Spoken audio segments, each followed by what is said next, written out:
Hoje nós vamos apresentar para vocês uma casa que tem muito requinte, muito detalhe, talvez uma das mais ricas em detalhes que eu já vi, já pudemos apresentar aqui.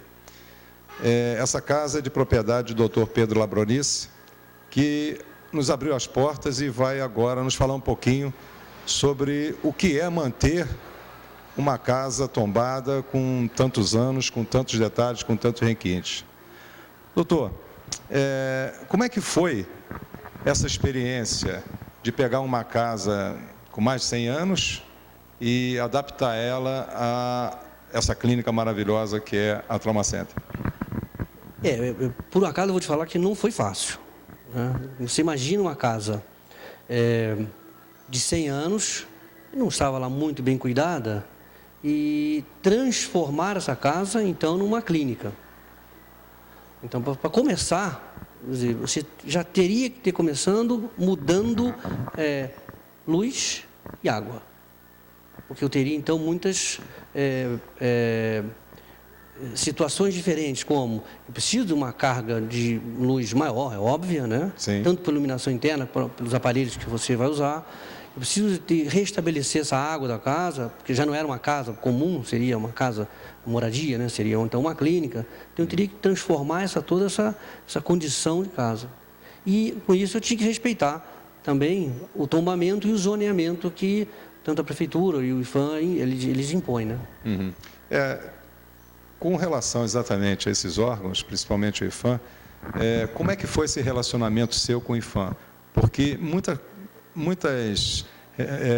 inserções aqui foram suaves, foram simples. A gente está vendo que a casa, pelo menos nessa área de consultório, de recepção, as varandas e tudo, elas não sofreram grandes interferências, a não ser iluminação, etc. Mas com relação àquela área onde tem o centro cirúrgico, não é? Ou a sala de cirurgia, e outras também afins, elas sofreram uma boa interferência ali, até por uma questão de adaptação sanitária, né? Sanitária. Exato. Nós tivemos, não tivemos tantas mudanças em relação à casa. Nós tivemos uma única sala que foi dividida, e essa sala que foi dividida com madeira e copiada ao redor dela para ficar exatamente igual. Uhum. A única divisória, na verdade, que você tem foi essa. Em relação a essa área que você falou, seria então a cozinha. Eu não teria uma cozinha, na verdade, numa clínica. Sim. Isso eu teria, não há então, necessidade. uma necessidade, uma cozinha. E essa cozinha foi determinada que seria a nossa sala de cirurgia. Bom, para ser uma sala de cirurgia, eu tenho limitações. Sim. O piso, que já estava meio detonado, era lindo, mas o piso, eu teria que mudar o piso. As paredes eu teria que mudar, não pode ter azulejo. Uhum.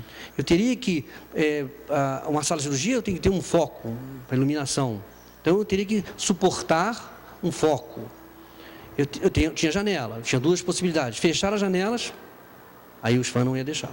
Ou, então, vedar as janelas, foram vedadas com vidro. Então, houveram muitas mudanças nesse meio, tá, em relação a essas áreas. Bom, para haver isso tudo, o IPHAN entendeu. Ele falou, olha, você pode mudar, não tem o menor problema, você não está descaracterizando absolutamente nada. Uhum. Você está tirando uma pia, não é isso? E tirando um azulejo, e o piso que você está mudando, mas não teve nada demais. Neste não teve problema. A única demora, a única dificuldade que nós tivemos em relação aos IPHAN é que todas as respostas, todos os auxílios que eles davam eram lentos. Há uma demora muito grande no feedback, né, na resposta. A resposta, a ideia foi o seguinte, eu, já com a experiência da outra casa... Que também era tombada, não? Que também era tombada. Do lado da rua. Isso. E nós tivemos um problema com a história da pintura, que, como bastante ingênuos, nós achávamos que eu podia escolher a cor. Não podia escolher, não sabia. Isso realmente é uma ingenuidade. É bom a pessoa saber que não é assim. Certo. Bom, sabendo da história, eu tinha que pintar a casa. Então, quando começou a obra da casa, nós íamos entrada já nos IPHAN para pintura. E essas respostas, os questionamentos que vinham, as respostas que vinham, demoraram em torno de 6 meses. Muito 6 tempo, né? meses, que foi o tempo de reforma. E chegou um limite. Bom, agora eu preciso pintar. Só falta pintar e eu tenho que abrir. Sim. Então, isso angustia um pouco a pessoa. Isso deixa a pessoa assim, angustiada. Agora, tem o outro lado. O outro lado é você, todas as vezes que também precisei, e ia pedir, também foram solícitos, também eles viam e entendiam que determinadas áreas eu podia então mexer dentro da casa, lá de fora não, lá de fora não tinha como. Mas nesse ponto eles também foram solícitos. Quer dizer, então, tem um lado da demora do lado, mas do outro lado eles entenderam alguma coisa. Eu acho que isso é a sustentabilidade, né? É fazer com que essa casa se torne autossustentável. Na realidade, ninguém consegue morar mais numa casa como essa, né? Porque a manutenção é muito cara. Muita gente pensa que reforma é a mesma coisa que restauro, e não é, né? A restauração é muito cara. Você buscar os materiais que foram aplicados naquela época, encontrar hoje alguma coisa semelhante, ou até mesmo da época, isso sai muito caro. E a mão de obra, então, nem se fala. E você falou muito bem, é exatamente isso. Uma situação é você reformar. Isso. E aí, isso aqui, como uma casa velha, a cada minuto aparece uma situação de um vazamento aqui, uma chuva que pinga alguma coisa ali. Agora, uma coisa é você mexer numa casa mais antiga. A outra é você mexer numa casa que não pode, tem que ser restaurada. Isso. Eu não posso mexer no teto. Isso. Exatamente. O teto tem uma clarabóia, eu não posso mexer no teto, mas pinga. Essa realmente, eu acho que é a única solução para os imóveis tombados. Se não é a única, pelo menos é a mais viável hoje em dia. É se dar um uso a elas, não é verdade? Isso. Então tem que haver realmente essa flexibilidade. Acho que aqui foi flexível, até já vi casos em que foi menos que isso, mas eu acho que essa flexibilidade foi necessária e está a prova aí, né? Hoje você tem uma sala cirúrgica ali, aprovada pela Anvisa, né? E que você pode fazer pequenas, vocês chamam de, não de cirurgias, mas pequenas cirurgias. Pequenos procedimentos. Pequenos procedimentos. Não chega a ser uma cirurgia, porque não tem... Como eu não sou médico, quis usar o termo mais. Isso. Bom, mas na realidade é uma solução, é a única solução viável hoje. É dar uso à casa, um uso social. Isso. Eu fiquei impressionado. O tempo eu solicitei uma informação no SFAM, que eu tinha ideia de fechar a piscina. E fechando a piscina eu precisava de, aí nem se fala, uma autorização. E fui fazer lá uma entrevista, Maximiano, até foi muito bem recebido, tenho que falar aqui no ar, porque ele foi bem recebido, ele me deu dicas, acho que tem que ter um mérito. Claro. E ele me deu muitas dicas.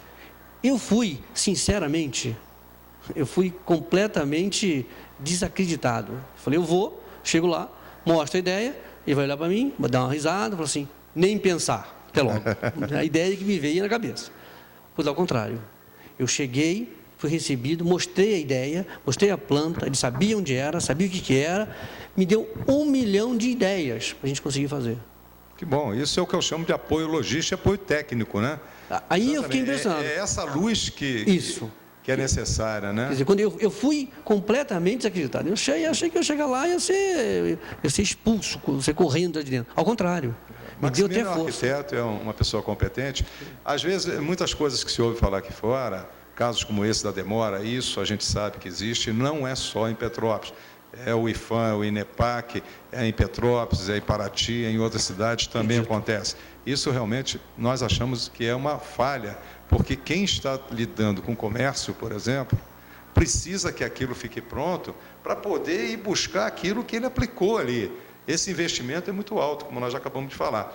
Então, essas casas paradas, sem ter retorno, não é? Então, quanto mais rápido, melhor. Mas muita coisa também é um exagero. E é isso mesmo, eu acho que esse é o trabalho do órgão.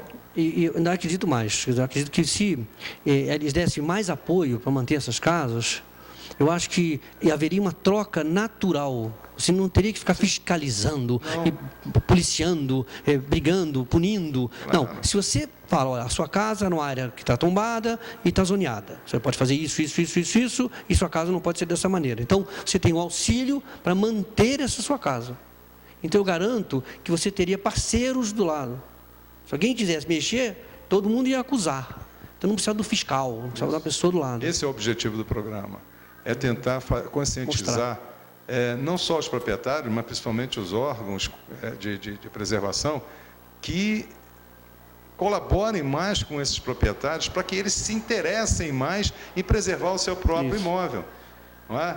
Esse é o objetivo do programa. Acho que eu antes tinha falado, nós vamos fazer um papo rápido aqui, uma conversinha rápida, mas estou vendo que o ideal é que a gente tivesse aí pelo menos 2 horas para conversar. Meu Deus. Não é? Mas, infelizmente, o nosso tempo é muito curto. Foi muito bom, eu quero lhe agradecer mais uma vez, ter aberto as portas e poder mostrar para toda a cidade essa casa maravilhosa que você restauraram. Quando se precisar, tá, as portas continuam abertas. Tá, muito obrigado. Tá ok. Eu estou aqui com a Branca Lanes, que é instrumentadora do Dr. Pedro Labronise. Branca, você acompanhou as obras de restauro aqui da casa Trauma Center, pelo menos por um tempinho, como você já disse para mim. Você contou uma história interessante, que foi os pinheirinhos da casa, que tinha antes da... Como foi isso, por favor? Essa casa, ela tinha aqueles pinheirinhos que, na verdade, cresceram tanto que viraram árvores imensas. E uma mata tão fechada que do lado de fora a gente não via mais a casa. Tanto que era até difícil quando se falava assim, a casa tal. Aonde que fica? Do lado do Hotel Casablanca. Mas ele só tem mato. Aí quando abriu foi que nós vimos que tinha uma casa linda, caindo, né? Até porque é muito difícil a manutenção de casas desse tamanho e eram só 2 senhoras que moravam aqui. E elas não tinham mais condições nenhumas de manter também, né? Porque dá muito trabalho e muita despesa.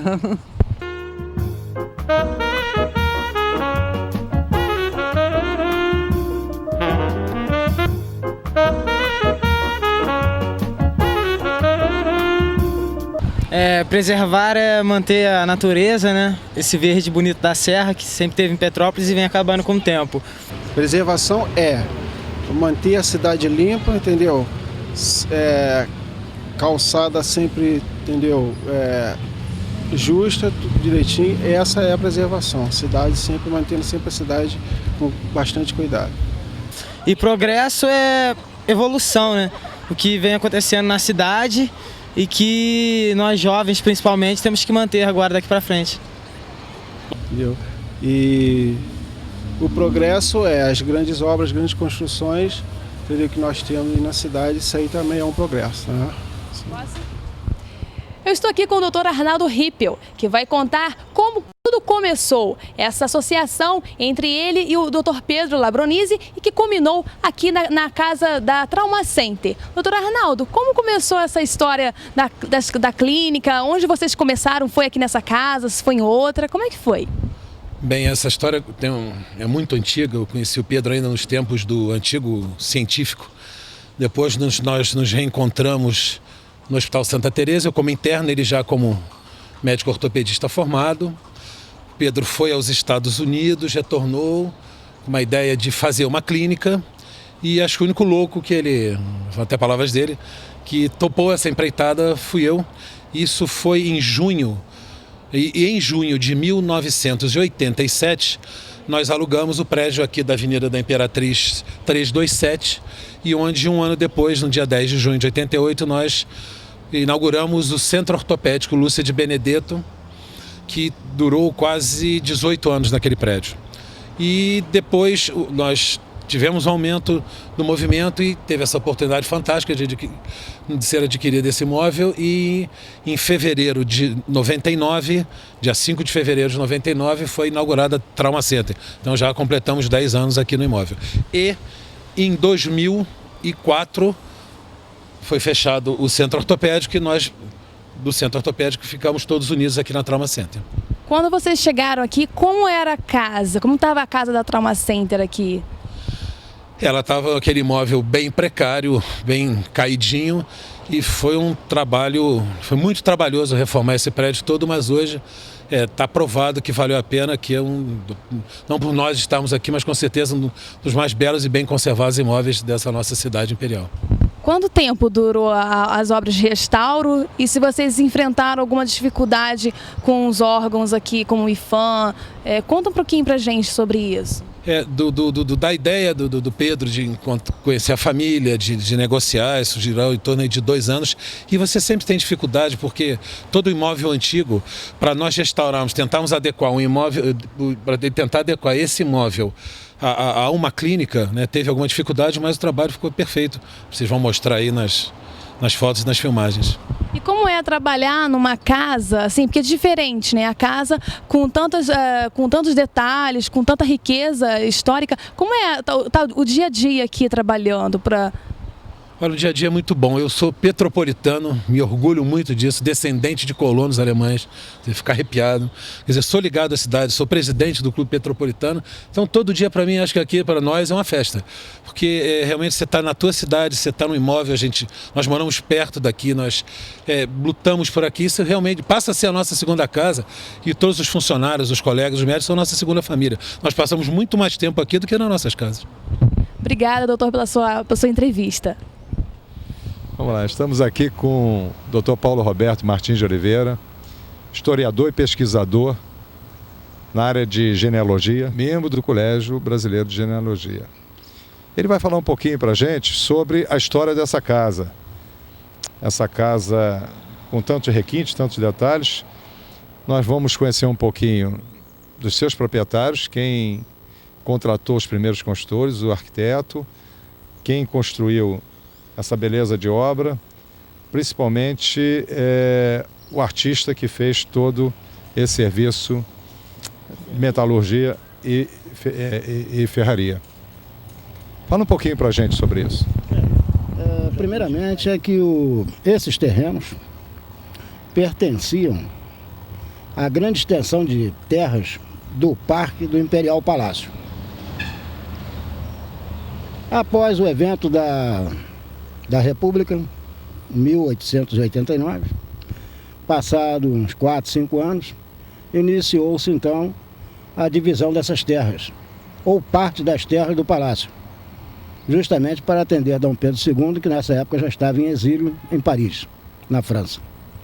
Bem, esse lote de terra onde nós nos encontramos, ele passou pela Superintendência da Imperial Fazenda de Petrópolis, a concessão para Eduardo Palacin Guinlen,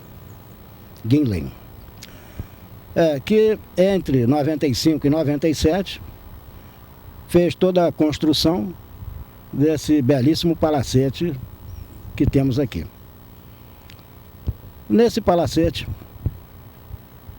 teve vários profissionais, artistas, pelo trabalho que se vê de cantaria, pelo trabalho que se vê de ferraria, serralheria e pelo trabalho do embelezamento do jardim.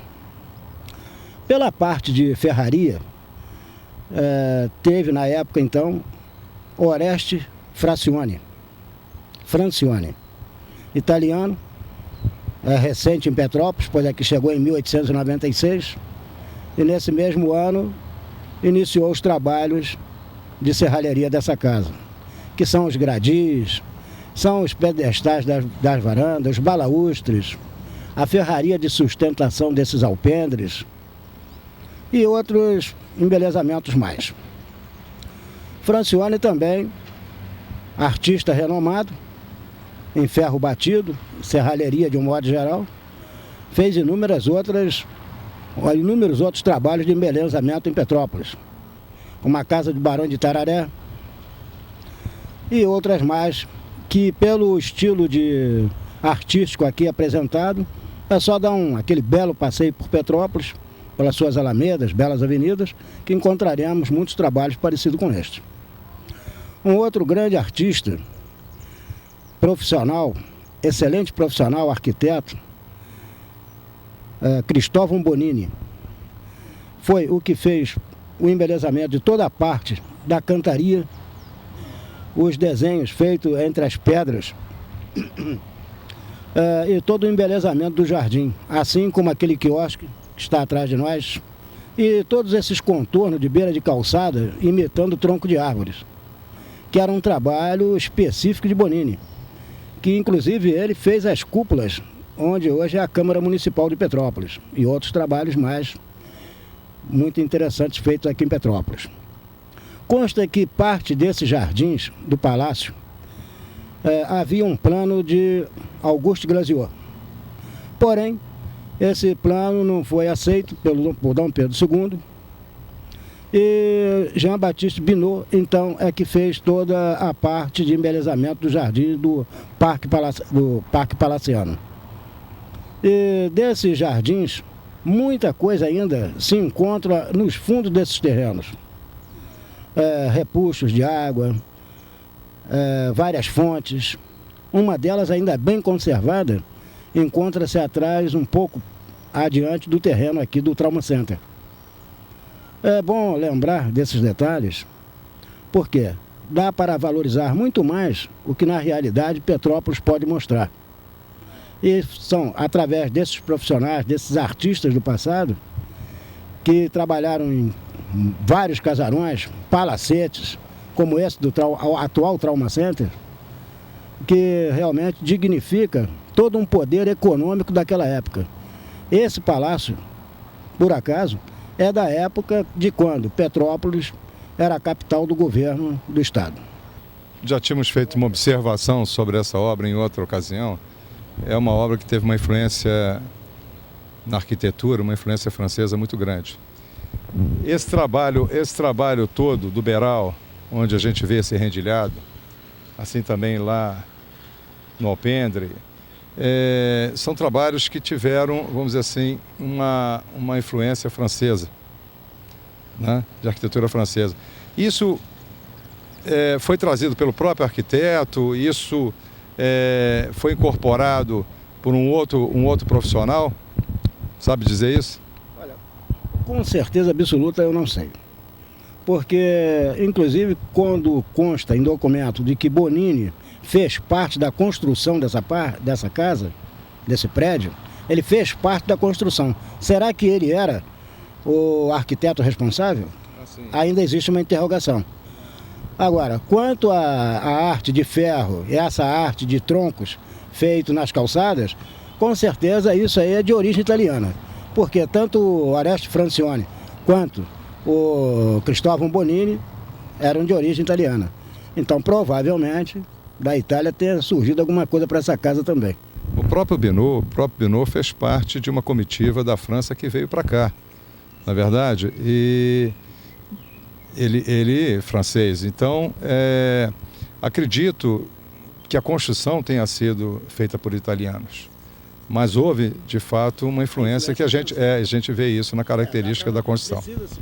Precisa-se ainda estudar mais, pesquisar mais toda a documentação, inclusive para saber quem foi o construtor. Ainda há dúvida se foi da família Cronenberg. Havia um Cronenberg que geralmente trabalhava na construção inicial básica de todos esses palacetes, como muitas das casas que foram construídas na Avenida Ipiranga. Mais ou menos por essa época ou anterior, é bem provável que ele também tenha tido a parte dele de mão de obra nesta casa. Mas isso ainda não pode se confirmar, porque temos que verificar os requerimentos que se faziam presentes lá na documentação da prefeitura para vários trabalhos que eram feitos. Era movimentação de terra, então a preocupação com o meio ambiente também já havia naquela época, não podiam ir tirando terra assim à vontade. Todas as fachadas, as calçadas. Então, verificando essa documentação, esses documentos são importantíssimos. Futuramente, até se quiser fazer uma parceria comigo, teria o maior prazer de trabalhar nessa parte. Com certeza, com certeza.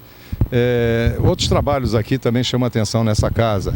Eu acho que isso pode fazer parte de uma nova pesquisa. Por exemplo, a diversidade de ladrilho hidráulico que essa casa tem e de azulejos mesmo, né? É fantástico, são mais de 25 tipos de azulejos hidráulicos, de ladrilhos hidráulicos, e isso já foi motivo até de defesa de tese de uma estudante de arquitetura. Eu quero agradecer a presença do Dr. Paulo Roberto, as informações que ele nos deu, a história da casa contada por ele. Com certeza nós pegamos ele muito em cima da hora e o nosso tempo também é muito curto, mas com certeza ele teria muito mais a nos dizer e vai nos dizer em outra oportunidade. Quero te agradecer e contar com você numa próxima oportunidade, ok? Ok.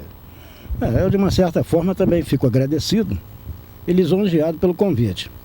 O mais importante de tudo isso é justamente poder passar a informação da nossa história, porque realmente a nossa história está muito restrita a pouquíssimos livros didáticos, que quase não falam nada de Petrópolis, e na história que está totalmente dispersada em vários arquivos, não só em Petrópolis, mas no Rio, em vários lugares, né? Até fora do Brasil acha-se muita coisa, como o Arquivo Grão-Pará, que nos facilitou muito a vida de pesquisa. Então eu também sou agradecido para poder passar todas as informações da nossa história, da nossa querida cidade de Petrópolis. Obrigado. Hoje aqui nós resgatamos mais um pouquinho da história de Petrópolis. Continue assistindo o nosso próximo programa.